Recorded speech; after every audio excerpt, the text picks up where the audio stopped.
quarter, well into the third quarter, and the Sixers just stopped scoring. There's really no other way to say it. Defensively, I think the Knicks did a lot to them, but the Sixers just stopped shooting good shots. They just stopped making any kind of buckets, and the Knicks did not. And that's the story of this one, as the Knicks take that 3-0 series lead. And we welcome you here to Sixers Postgame Live, brought to you by Cure Auto Insurance. Amy Fadul, the coach, Jim Lynam, and our big man, Mark Jackson. And Mark, I'll start with you. I mean, when you look at it, Joel Embiid made a layup, and it was a 2-point game late into the third, and you're thinking, all right, a little momentum here going.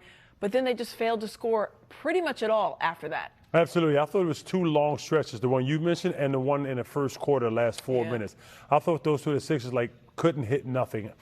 One thing I must say, my vision tells me, it was a lot of guys playing tight, which means guys had opportunities to take open shots or be aggressive, and they passed up shots or start overthinking. And that was like the moment was a little too big for them, respectfully. Not all of them, but some of the players. And I was very disappointed in that. And I thought that was the time that New York kind of took over the momentum twice in the game. Yeah, I mean, momentum definitely was on the Knicks side. But the Sixers had a chance to take it away from the coach, and it just seemed like there were so many missed opportunities. Rebounding is going to be the story of this one when you look at a lot of the different things as far as the second chance points. The bench is going to be another. What stuck out to you? I agree with you. Rebounding was a huge part of the game.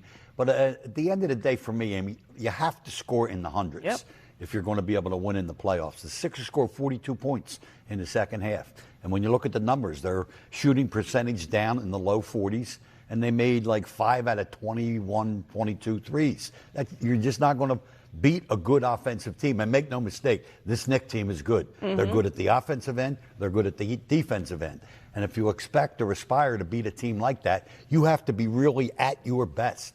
And to me, the Sixers, they were decent, but they weren't close to their best. Yeah, you were clearly, there's a number of guys that were hampered in this one. That was obvious when you watched the game. But we got to check out that game changer, because it is talking about what we're talking about, what we're discussing. Our game changers brought to you by Filton Banking. It was 78-76 when Joel Embiid made his bucket. And they didn't score again in the last, 140 of this one, Coach. Yeah, and I think you have to say, you like maybe most of these shots. But if you're going to go on a stretch like that, you can never afford it. I wouldn't call that a good shot. But, I think he thought he was going to get fouled maybe. But aside from that, I think those other shots are pretty clean. And they just all that much this year. And I know a lot of people who I know in the NBA like their team, liked them to go to the finals all the way back. I think Mark Jackson was on that boat. And I knew they were a contender, but this team is much better than I realized. And this was without Anunoby tonight. Correct. Arguably one of their, well, no, not arguably, is one of their top players. So, as I say, the Sixers, they needed to be real close to their best, and they simply weren't that. No, there was just a lot of defensive lapses on the Sixers' end, and then the way that they were able Coach, I think you pointed it out right there. Those were decent shots, but when you're seeing so many misses at three, do you think maybe just try to drive it? How do you solve that? It's a great question. Here's what I'm going to do. And I understand the popularity of the three, and certainly the players understand that, and they're kind of conditioned to shoot it. But I'm going to go back to 2 nights ago's game in the Garden. You're in a 1-point game. The last 3 Knicks field goals, okay? I can't describe them all, but I can describe this. Brunson got the first 2 of them. How did he get them? He got the ball out past the 3-point line. He penetrated toward the basket, and he rose and shot a mid-range jumper. Bam, bam, he made 2. And then the dagger was the identical kind of play from the other side of the court by Mikal Bridges. Yes. Got a ball behind the 3 line, looked at his defender, put it on the floor, 2 dribbles, jumped, boom, bam. 3 straight mid-range jumper. When you're bleeding, the mid-range is the answer. Yeah, and you did not see that on the Sixers' end. They were just firing away, trying to get something, and I get it. But at some point, you have to just see that ball go through the hoop, get a little extra going your way. There was a lot of different matchups we were looking forward to in this series. The center position, Karl Anthony Towns and Joel Embiid. Tyrese Maxey against fellow All-Star starter and Jalen Brunson, and it is squarely gone Jalen Brunson's way. You should check out these numbers, especially tonight. Jalen Brunson was slow out of the gates for him. At one point, we realized that Kelly Oubre and Jalen Brunson had the exact same amount of points, which probably surprised people because they were both at 22. Jalen Brunson is a quintessential closer. He's a guy that if you need a bucket, he's going to be able to get it for you. The thing that I want to point out to you, Mark Jackson, though, is the 12 up there, 8 for 12. And then the one right below it, 1 for 3. That's a very low number because you look at what Maxey had been shooting as far as the number of field goal attempts. Those were in the 20s. Yeah, that I don't care what the outcome of the game was as far as the battle, but I think superstars, and I'm not talking about the game overall, I'm talking about the battle between those two.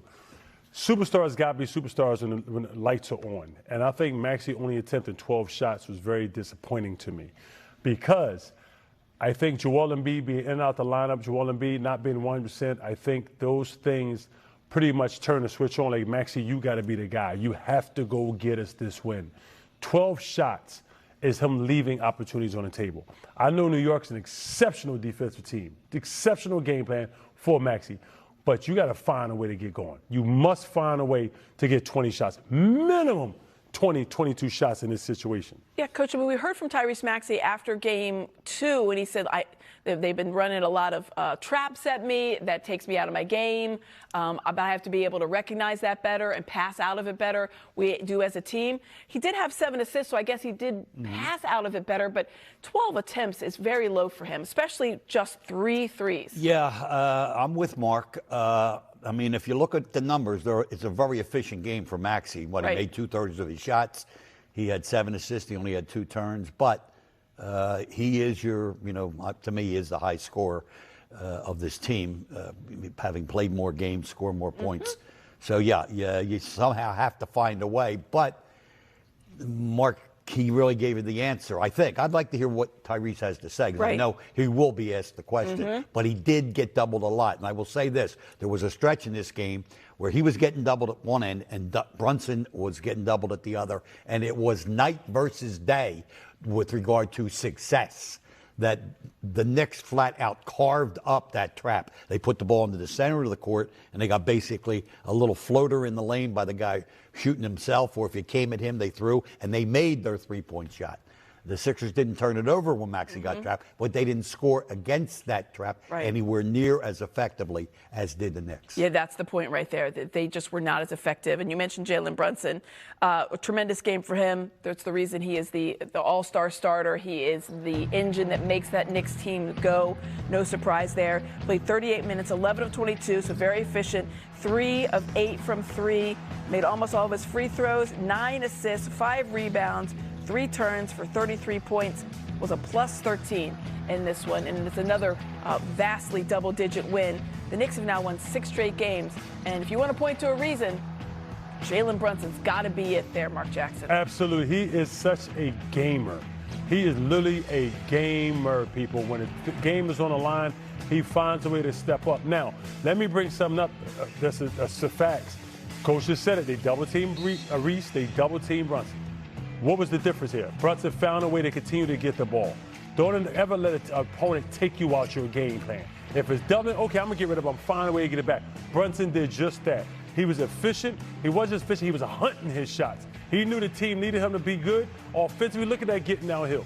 Because OG wasn't there. He said, let me do it. And that's exactly what he did. Yeah, I mean, it's just a carbon copy of some of the other games we've seen where he finds his spot and he's able to drive right to that. So schematically, Coach, is that something that they're going to have to just – is it just about 1-2 with the defense of Jalen Brunson? Is it something they can scheme as far as just bringing a few more traps, maybe a better look at a double? I'm not really sure because there hasn't been an answer yet. Well, you ready? You can put me on that page. I'm not really sure either. When you have a really, really top-level player, one of the tops in the NBA, Brunson qualifies with that, and then you complement that with a scheme that's really, really good. I'm going to say this on behalf of Mike Brown, and I know Mike Brown casually through Steve Kerr, Golden State coach, because Brown was on that bench for like 5 years. And when I look at this Knicks team, I see some shades of the way Golden State plays. I know the world looks at Golden State, all those shooters, Curry and Thompson, no question. Draymond Green, playing. I see similarities with the way they play. This team, the Knicks team, they move the ball, they move the bodies of the people. They play a lot of movement, and as a result, it makes it really difficult to zero in on Jalen Brunson. Yeah, and that's exactly what they were able to do. That's an interesting kind of parallel. I'm going to have to look at that more because I like that, because they do have like the enforcer type of role. They have the shooter type of role. They have guys that know exactly what they need to do. Picture when the ball's in Karl Anthony Towns' hands. You know what I'm saying? Totally different player. I'm seeing Draymond Green. They're totally different, but they're big guys who are playmakers because these other guys are doing such effective things off the ball, trying to free each other up. And as a result, you have a good passer with the ball. And now if you have a star, Curry, Brunson, it's hard for your defense to lock it. Here's what we're going to do on him. Well, they do a lot of that, whatever pick and roll for Curry or Brunson. They do a lot of other stuff where they're moving all around. It's very, very difficult. And they had a bunch of role players as well who really stepped up. You've got guys on this team like Mikal Bridges and Josh Hart who just are such difference makers. They do such little things that really turn up big time in that box score. We're going to talk about that. We're also going to check in on Joel Embiid tonight. We know that he was questionable up until basically game time of this one, dealing with a hip